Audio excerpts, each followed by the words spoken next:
Narayanganj city কর্পোরেশনের পরিচ্ছন্নতা কার্যক্রমে গাফিলতি দেখে চলন্ত গাড়ি থেকে নেমে নিজেই তদারকি করলেন নাসিক প্রশাসক অ্যাডভোকেট সাখাওয়াত হোসেন খান।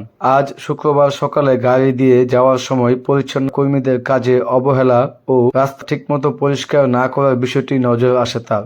পরিচ্ছন্ন কর্মীদের কাজে অসন্তুষ্ট হয়ে প্রশাসক সাখাওয়াত হোসেন খান তাৎক্ষণিক গাড়ি থেকে নেমে আসেন।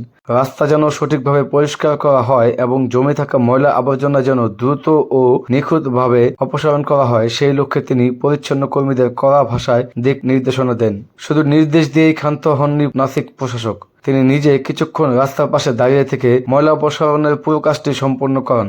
এ সময় তিনি পরিচ্ছন্ন কর্মীদের সতর্ক করে দিয়ে বলেন, পুরো সিটিতে নিয়মিত ও সঠিকভাবে পরিষ্কার পরিচ্ছন্নতার কাজ চালাতে হবে। আগামীকালও তিনি এসে মাঠ পর্যায়ে এই পরিচ্ছন্ন কার্যক্রম তদারকি করবেন এবং কোনো গাফিলতি পেলে কঠোর ব্যবস্থা নেওয়া হবে বলেও হুঁশিয়ারি দেন। নাসিক প্রশাসকের এমন ঝটিকা অভিযান ও অ্যাকশনকে স্বাগত জানিয়েছেন স্থানীয় সচেতন নাগরিকরা।